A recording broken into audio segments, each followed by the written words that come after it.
Bapak Ibu yang terkasih, ini menu hari ini yang saya akan bawakan lewat 5 kali ibadah. Tadi pagi sudah berlalu satu tema, yaitu rahasia Tuhan untuk menjadi besar. Gimana sih?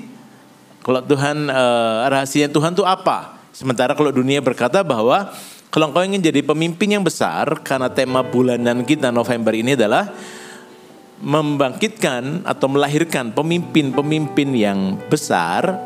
Lalu rahasianya gimana untuk menjadi pemimpin yang besar?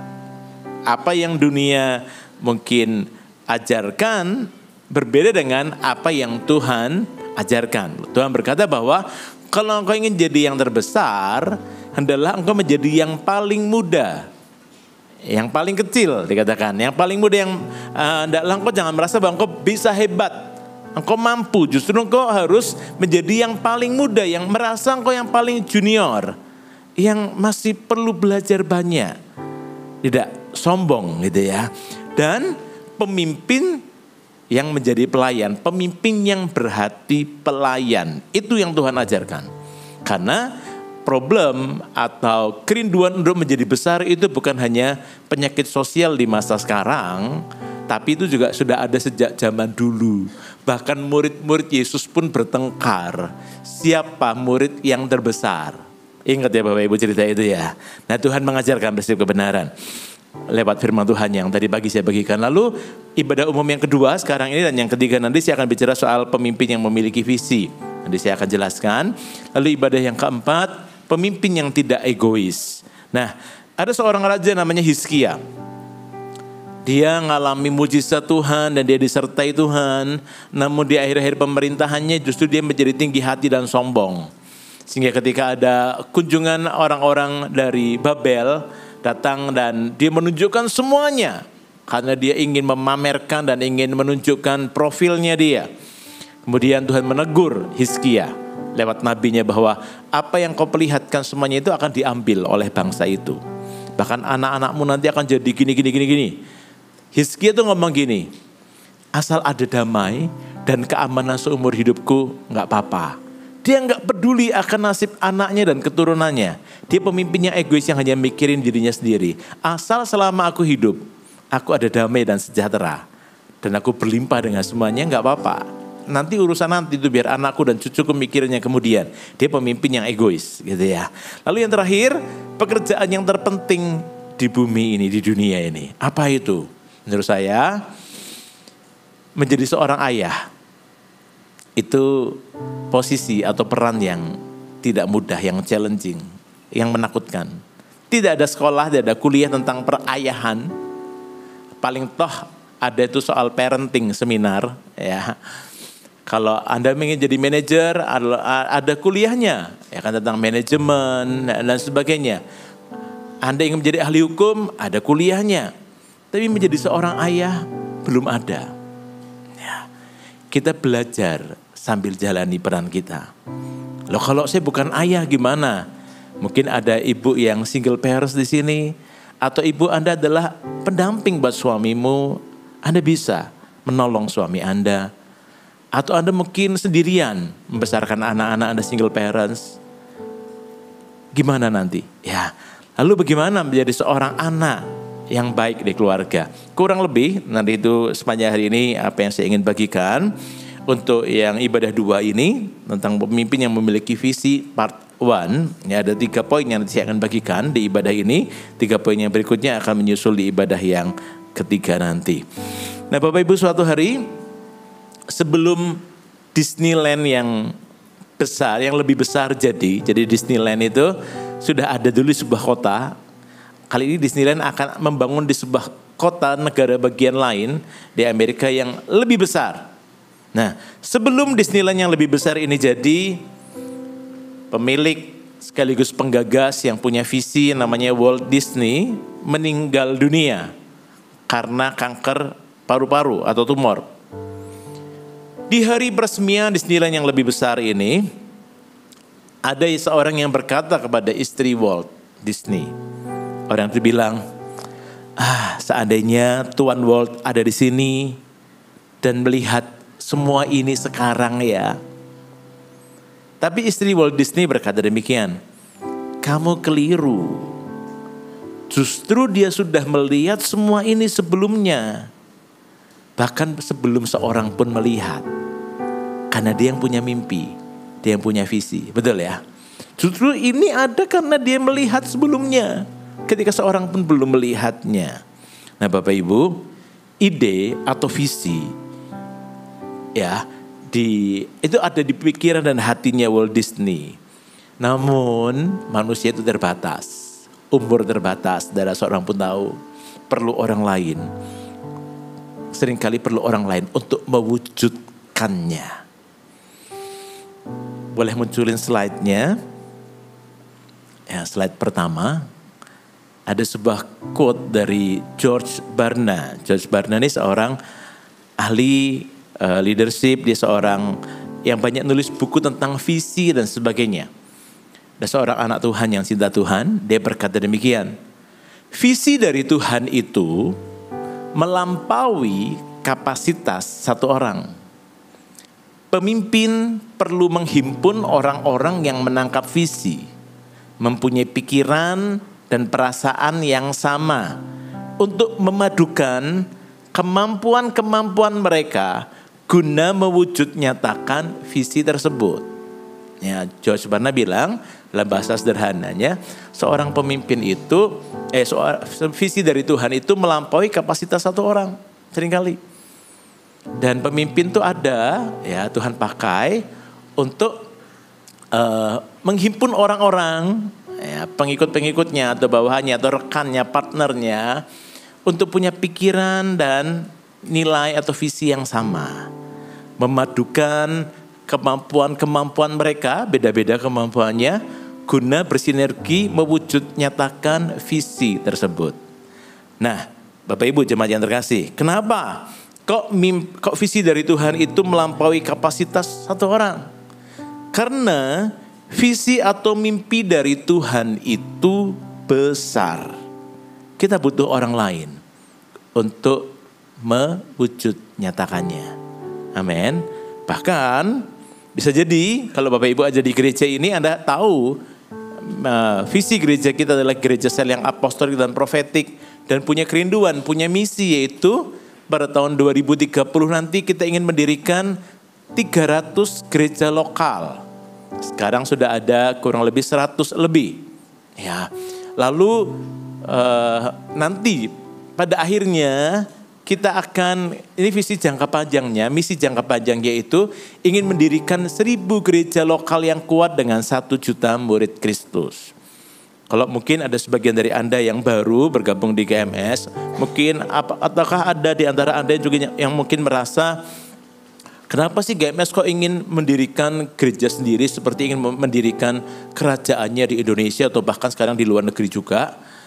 Bukan seperti itu Bapak Ibu. Ya. Kenapa kok tidak bergabung dengan gereja-gereja lain?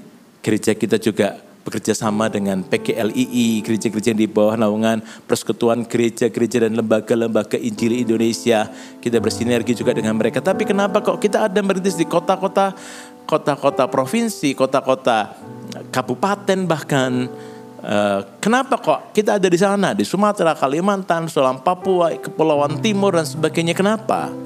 Suatu hari Bapak Ibu, mungkin saya pernah cerita, saya lupa pernah atau tidak di tempat ini. Ada seorang member CG yang sekarang sudah jadi CG leader. Waktu dia cerita dia masih member CG. Dia cerita bahwa thank you ya Koyo, dia panggil saya demikian. Oh kenapa? Thank you buat GMS yang sudah setia melakukan visi. Oh ya? Apa yang kamu mau ceritakan? Gini. Saya itu tinggal di Selat Panjang. Bapak Ibu kan sebagian besar pasti nggak tahu Selat Panjang di mana ya kan? Saya juga nggak tahu tadinya. Lalu saya coba cerita, itu di dekat Sumatera sana, dekat mana ya? Mungkin Riau, Pekanbaru sana loh Bapak Ibu kalau nggak salah ya. Jadi GMS itu ada perintisan di sana, perintisan CG. Ketika CG itu mulai berjalan, orang tua saya, papa saya ikut dalam CG itu. Singkat cerita, papa saya terima Yesus sebagai Tuhan dan Juru Selamat, dibaptiskan, diselamatkan. 6 bulan kemudian, papa saya meninggal karena kecelakaan. Tapi thank you, 6 bulan sebelumnya papa saya sudah menerima Yesus sebagai Tuhan dan Juru Selamatnya. Itu sebabnya kita punya kerinduan 2030-300. 1000 gereja lokal yang kuat dengan 1 juta murid. Karena ada banyak cerita-cerita yang seperti ini. Amin Bapak Ibu. Ya, nah visi ini besar. Tidak bisa dikerjakan satu orang. Saya berharap sih nanti kalau 2030 menuju 300 gereja lokal, kita masih lah ya, masih umur panjang lah. Tapi untuk 1000 gereja lokal, mungkin melampaui kapasitas sebuah angkatan usia. Kalau saya ini angkatan 50-an Bapak Ibu, umur saya 46 tahun ini. Ya, saya sudah mau masuk ke 50, sebagian dari Bapak Ibu mungkin sudah 50 lebih, sebagian ada mungkin masih 30-an, bahkan masih 20-an dan sebagainya. Apakah 1000 gereja lokal nanti saya masih hidup ada di sana? Saya nggak tahu. Bisa jadi itu dicapai oleh angkatan anak-anak kita atau oleh angkatan cucu kita. Duh, Pastor Rio, kalau 1000 gereja lokal sudah kuat berarti gereja ini berhenti tutup. Ya enggak. Kita mungkin visinya ada visi yang diperbarui, mungkin 2000 gereja lokal, ya, 5000 gereja lokal. Ya, seandainya semua gereja punya kerinduan yang sama, karena seharusnya itulah gereja Tuhan, tugasnya adalah menggembalakan, memuridkan dan memberitakan Injil. Seandainya semua gereja bergerak bersama-sama memenangkan jiwa, saya percaya bahwa Indonesia yang penduduknya 270 juta kurang lebih, dan bumi yang penduduknya 8 miliar ini, kita akan berusaha untuk memenangkan sebanyak mungkin dari antara mereka. Apalah artinya 1 juta dibanding 270 juta penduduk Indonesia, 8 miliar penduduk bumi ini. Mungkin visi kita terlalu kecil, tapi itu bagian yang Tuhan tentukan untuk kita dan kita mau mengerjakannya. Mungkin di 2030-300 kita masih di sana. Tapi ketika 1000 gereja, apakah kita masih ada di sana? Belum tentu. Kita perlu persiapkan diri, persiapkan generasi selanjutnya dengan lebih baik supaya visi ini akan terus dikerjakan. Termasuk juga mungkin untuk visi perusahaan di mana Anda punya pemilik perusahaan tersebut. Visi perusahaan yang Anda miliki mungkin tidak bisa selesai dengan Anda. Itu akan diteruskan oleh anak cucu Anda suatu hari. Atau mungkin tidak usah ngomong soal perusahaannya, mungkin skalanya lebih besar. Toko atau usaha yang dirintis. Mungkin Anda punya visi yang cuma sederhana. Lewat tokoku ini, aku pengen anak cucuku sekolah minimal S1. Misalnya seperti itu. Betul? Begitu visi yang sederhana tadinya. Tapi ketika itu dikerjakan dengan sungguh-sungguh, ketika Anda selesai, Anda harus mundur, kemudian anak Anda menggantikannya, punya kerinduan yang sama. Lewat toko ini yang nanti akan bisa punya cabang di sini dan sini. Sesama saudaraku dan anakku dan keponakan-keponakanku dan cucu-cucu kami nantinya, minimal kami bisa menyelesaikan studi S1 dengan layak. Mungkin visinya cuma sederhana itu gak apa-apa. Tapi visi itu akan diteruskan Bapak Ibu. Salah satu yang menarik perhatian saya terkait tema bulanan kita, membangkitkan pemimpin-pemimpin yang besar. Membangkitkan generasi penerus. Baik itu mungkin staf yang Anda pimpin, rekan kerja, anak-anak kita. Ya.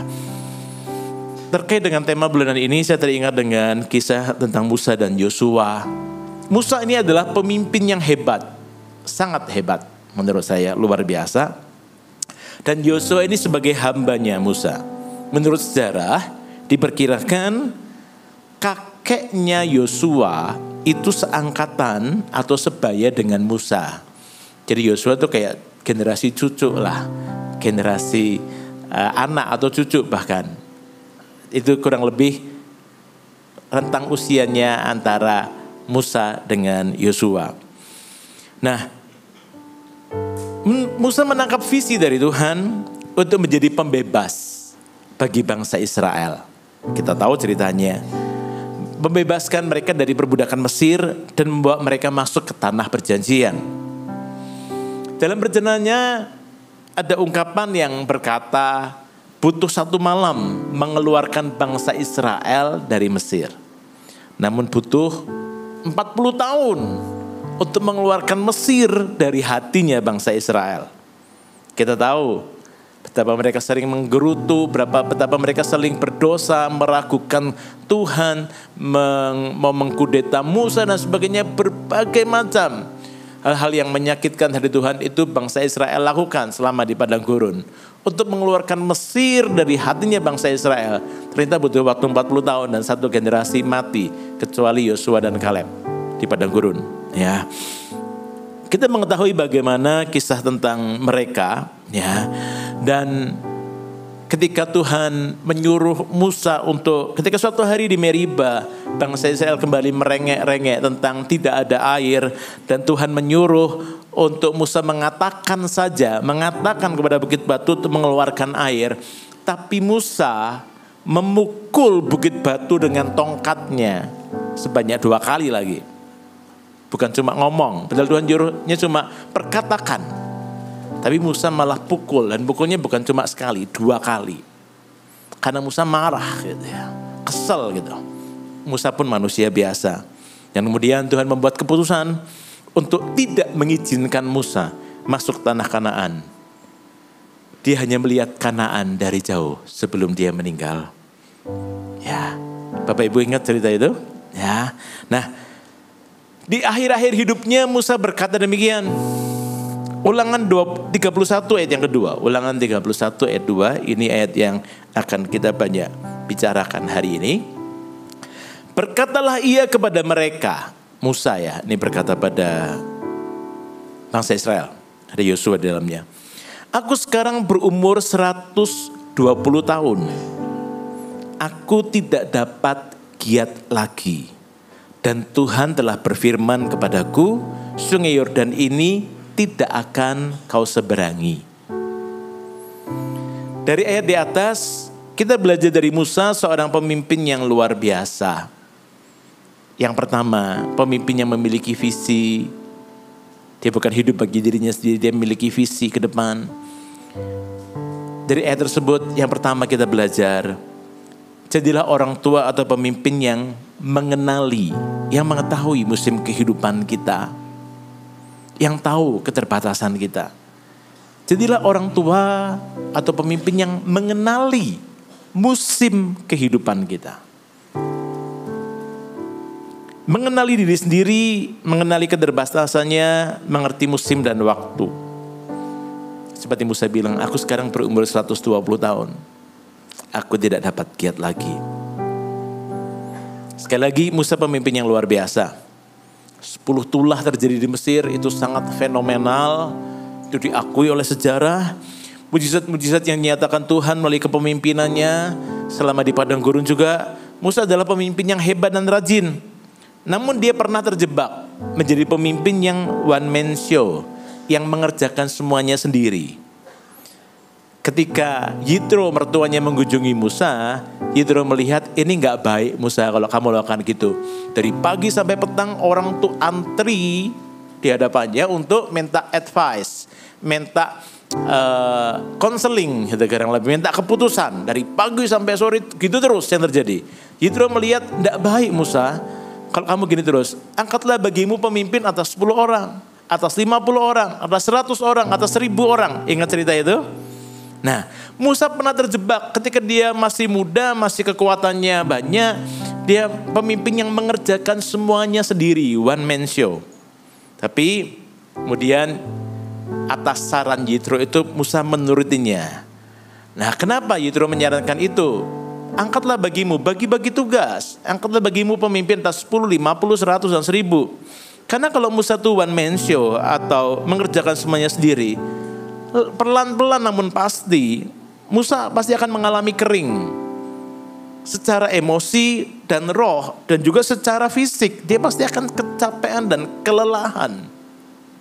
Nah, dengan mengenali keterbatasan kita, musim dan waktu kehidupan, kita akan menyadari bahwa kita perlu orang lain. Kita perlu generasi berikutnya untuk meneruskan visi atau mimpi kita. Kita perlu mengulurkan tongkat estafet kepada penerus kita. Jangan genggam terus tongkat itu. Ada saatnya untuk melepaskannya. Tongkat itu bicara soal otoritas. Tongkat estafet itu bicara soal kendali. Tongkat estafet itu bicara soal delegasi. Nah, termasuk bukan hanya dalam pelayanan, termasuk dalam bisnis dan pekerjaan. Bapak Ibu, kita harus tahu ada waktunya untuk melepas posisi dan mempercayai generasi penerus. Mungkin itu anak Anda untuk melanjutkannya. Tentu nanti di ibadah berikutnya nanti saya akan bagikan. Anak-anak perlu dilatih juga. Jangan sembarangan juga melemparkan tongkat estafet pada pemimpin yang tidak siap. Itu juga namanya bunuh diri perusahaannya gitu ya. Nah, perlu dipersiapkan. Namun itu nanti di ibadah yang berikutnya saya akan bagikan. Sekali lagi, termasuk dalam bisnis, pekerjaan, pelayanan, kita harus tahu ada waktunya untuk melepas posisi dan mempercayai anak Anda atau generasi penerus untuk melanjutkannya. Lah kalau kita lepas posisinya, lepas tongkat estafet itu, Bapak Ibu, mungkin ada perubahan peran yang kita mainkan. Kita mungkin menjadi penasehat, pengawas, bukan lagi menjadi pembuat keputusan atau operasional sehari-hari. Karena kita tahu keterbatasan kita. Nah, Bapak Ibu, ada perubahan peran yang harus kita mainkan. Nah, yang kedua, nilai dari Ulangan pasal 31 ayat 2 tadi. Yang pertama tadi kan, jadilah orang tua atau pemimpin yang mengenali musim kehidupannya. Yang kedua, jadilah orang tua atau pemimpin yang mengetahui rencana Tuhan bagi kita. Ulangan 31 ayat 2 berkata demikian. Tuhan telah berfirman kepadaku, sungai Yordan ini tidak akan kau seberangi. Musa tahu bahwa aku tidak akan masuk Kanaan. Sungai Yordan ini tidak akan kau seberangi, kata Tuhan. Contoh lain dari orang tua atau pemimpin yang tahu rencana Tuhan dalam hidupnya. Daud sangat punya keinginan untuk mendirikan bait suci. Tuhan menghargai kerinduannya Daud. Tapi dengan tegas Tuhan berkata pada Daud, bukan kamu yang bangun bait suci, tanganmu penuh dengan darah. Anakmu Absalom yang dia akan membangun bait suci. Daud tahu perannya, bukan dia akan bangun bait suci. Dia tidak akan melihat bait suci itu. Namun dia persiapkan Salomo. Dia perlengkapi dengan ilmu, kemampuan dan sebagainya. Dia didik anaknya. Dia persiapkan bahan-bahan bangunan untuk nanti Salomo lebih mudah ketika bangun bait suci karena logistiknya sudah siap. Lalu apa lagi? Yohanes Pembaptis. Ya. Ketika dia hendak membaptis Tuhan Yesus, ada sebuah kisah seperti ini dan dia berkata kepada para muridnya, inilah yang diberitakannya, Markus 1 ayat 7, sesudah aku akan datang ia yang lebih berkuasa daripadaku, membungkuk dan membuka tali kasutnya pun aku tidak layak. Dia tahu diri, dia tahu waktu. Aku ini hanya pembuka jalan. Aku ini hanya suara yang berseru di yang berseru-seru di padang gurun. Tapi akan datang ia yang lebih berkuasa daripadaku. Untuk membungkuk dan membuka tali kasutnya pun penerus berikutnya, pemimpin berikutnya aku tidak layak. Dia tahu diri, dia tahu waktu. Dia tahu rencana Tuhan dalam hidupnya. Amin. Nah, jadilah orang tua atau pemimpin yang mengetahui rencana Tuhan. Bagi dirinya sendiri maupun bagi keluargamu, bagi perusahaan, bagi usaha yang kau pimpin. Jadilah orang tua atau pemimpin yang prayerfully, yang banyak berdoa. Kenali rencana Tuhan dalam hidup Anda dan juga keturunan kita. Orang tua perlu mendoakan pasangan hidup atau jodoh buat anak-anak. Ya. Orang tua perlu mendoakan dan mengarahkan anak-anak mau sekolah di mana, tentu dengan pertimbangan dan kerinduan mereka memperhatikan hal itu. Kenali rencana Tuhan bagi anak-anak kita, bagi penerus kita. Dampingi mereka untuk membuat keputusan yang tepat untuk studi atau mungkin sekolah yang mereka mau masuki. Jadilah orang tua yang mengetahui rencana Tuhan. Itu poin yang kedua. Lalu poin yang ketiga, ya, jadilah orang tua atau pemimpin yang menemukan kepenuhan atau kepuasan atau contentment di dalam Tuhan. Ya, jadi pemimpin yang menemukan contentment atau kepenuhan, kepuasan di dalam Tuhan. Mungkin Bapak Ibu ada di musim kehidupan yang seperti ini, seperti Musa bilang tadi di Ulangan 31 ayat 2 tadi. Aku sekarang berumur 120 tahun. Aku tidak dapat giat lagi. Aku tidak seperti dulu lagi. Aku tidak bisa gesit seperti dulu. Cara berpikirku nggak seperti dulu lagi, nggak setajam dulu. Meskipun masih ada hikmat-hikmat orang tua yang diperlukan. Tapi zaman sudah berubah. Market sudah berubah. Anak-anak muncul sekalipun ide-ide mereka kadang-kadang out of the box menurut aku sebagai orang tua generasi yang dulu. Sekarang anak-anak sekarang tuh beda.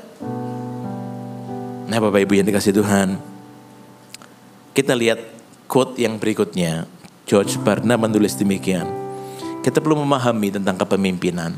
Ya, kepemimpinan yang sejati tidak berkenaan dengan kedudukan, kekuasaan, ketenaran, atau kegembiraan, kebanggaan. Melainkan ketaatan dan status sebagai pelayan yang menghasilkan perubahan. Amin Bapak Ibu, coba renungkan kata-kata ini. Kepemimpinan yang sejati itu sekali lagi lebih pada fungsi daripada posisi. Amin. Mungkin Anda tidak menjabat lagi sebagai pemimpin perusahaan.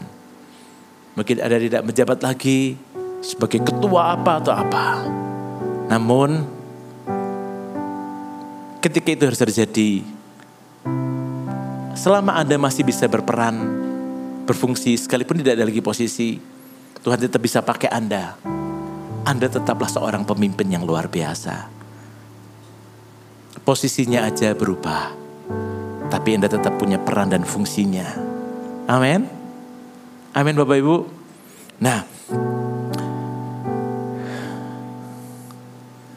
saya banyak mendengar cerita, ya, ada beberapa orang itu yang ketika saya masuk masa senior, saya pun berpikir ketika masuk ke rooftop. Dan rooftop itu kan 20 tahun masa sewanya. Di kantor saya hampir setiap pagi selalu saya berpikir, saya tidak selamanya ada di kantor ini. Entah Tuhan panggil pulang saya nggak tahu kapan umurnya. Atau masa saya masih umur 66 masih di situ. Ya, meskipun dalam Tuhan tidak ada pensiun. Tapi kan tetap butuh generasi berikutnya untuk memimpin kegerakan yang ada. Peran saya bisa berubah, posisi saya bisa berubah, namun peran dan fungsi masih tetap bisa kita kerjakan. Amin. Saya dalam hati saya ngomong sama teman-teman juga, pastikan mejamu baik ya. Ketika kau tinggalkan ini, akan ada generasi berikutnya yang akan menduduki kursi dan meja ini untuk meneruskan perjuangan. Ayo. Ya. Kita harus punya kesiapan hati yang demikian. Karena kalau orang tuh gak siap pensiun gitu ya. Sekali lagi bukan berarti Anda pensiun itu Anda tidak lakukan apa-apa. Bukan. Posisi saja mungkin bisa berubah. Jabatan tidak lagi kita jabat. Tapi peran dan fungsi tetap bisa kita lakukan. Amin. Karena anak-anak muda pun butuh generasi orang tua. Ada orang yang cerita pada saya dia bilang, saya punya om saya itu jabatannya cukup tinggi di perusahaan. Selalu ada sopir yang bawakan tas kerjanya dia. Ya, bahkan untuk pergi ke luar negeri pun atau pergi ke luar pulau pun seringkali ada orang yang khusus bawain kopernya dia tinggal santai. Naik flight yang berikutnya karena tahu bahwa kopernya sudah aman sampai di tempat tujuan. Ada orang yang demikian karena posisi kedudukannya yang cukup tinggi mungkin. Tapi ketika mulai masuk masa pensiun, mereka mengalami post power syndrome, stres. Tidak ada lagi supir pribadi yang menemani dia. Tidak ada lagi orang yang mengangkat tasnya dia. Ya, sadari Bapak Ibu bahwa musim hidup bisa berubah. Termasuk saya ngomongin untuk saya. Nanti berapa lama lagi ke depan. Berdamailah. Justru Anda memiliki waktu yang lebih banyak dengan orang-orang yang Anda kasihi, yang selama ini mungkin Anda kekurangan waktu atau mereka perlu perhatian Anda lebih. Anda punya waktu lebih banyak dengan orang yang kau kasihi. Termasuk dalam pelayanan Anda bisa lebih lagi memberikan waktu. Dan ketika kita ketemukan contentment atau kepenuhan dalam Tuhan, ketika waktu itu datang, kita akan memasukinya dengan sukacita. Amin. Ya. Dulu sewaktu lebih muda, mungkin kita bisa aktif ikut mission trip ke sini, mission trip ke sana. Terlibat dalam event-event yang diadakan.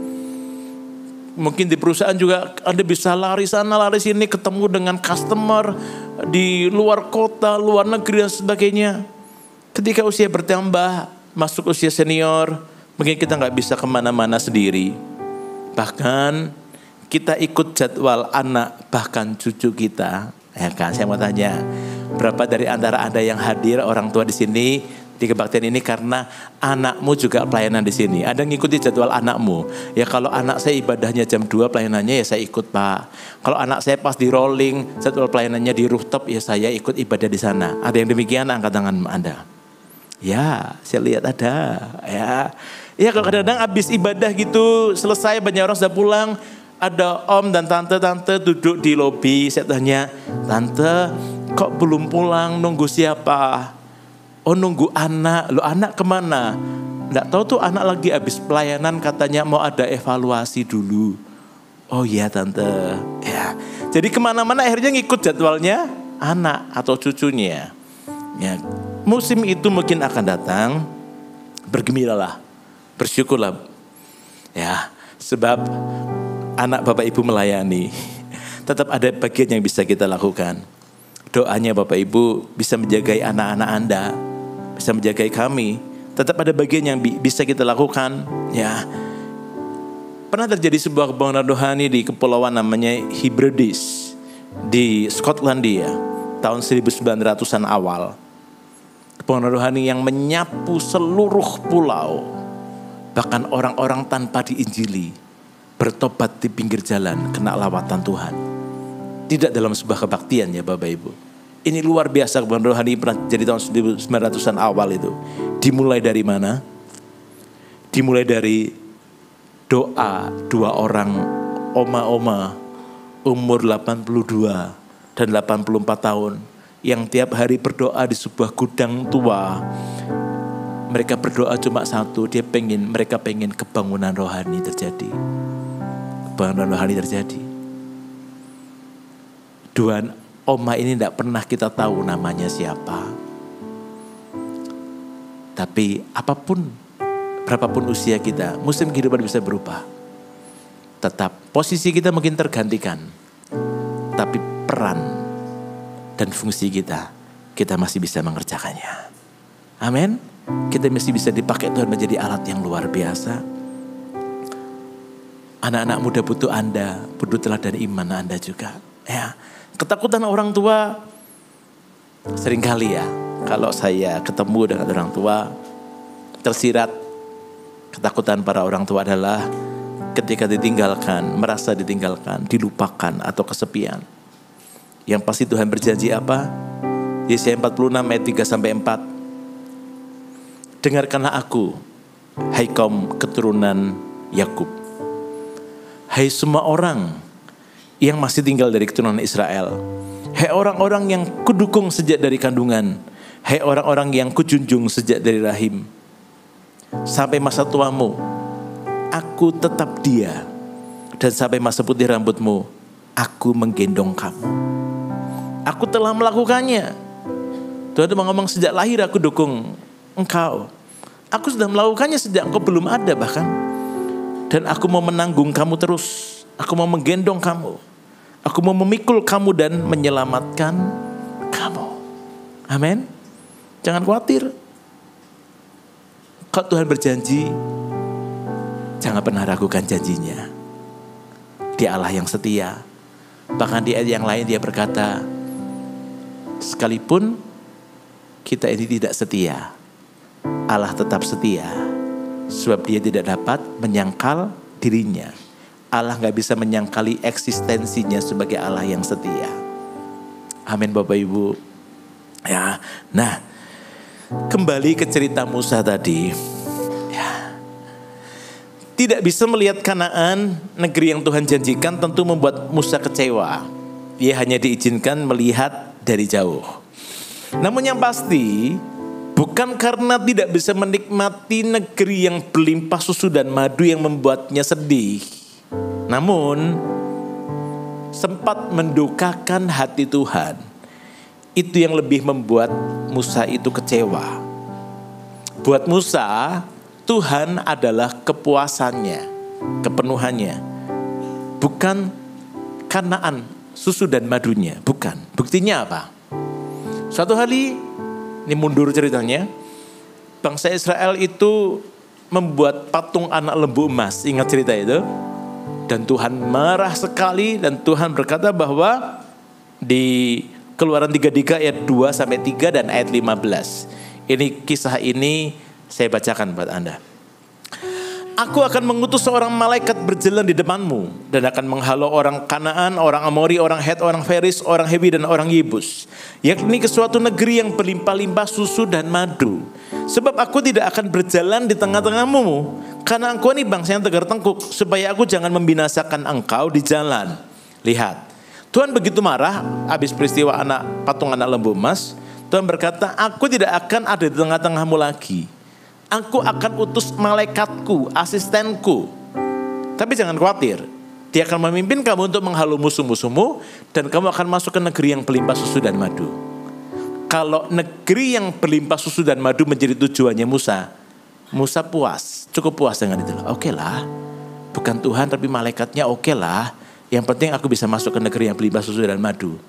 Tapi enggak, bukan susu dan madu yang menjadi visinya Musa. Bukan itu yang menjadi kerinduannya dia. Bukan itu yang menjadi contentment atau kepuasannya Musa. Di ayat 15, berkatalah Musa kepadanya, jika engkau sendiri tidak membimbing kami, janganlah suruh kami berangkat dari sini.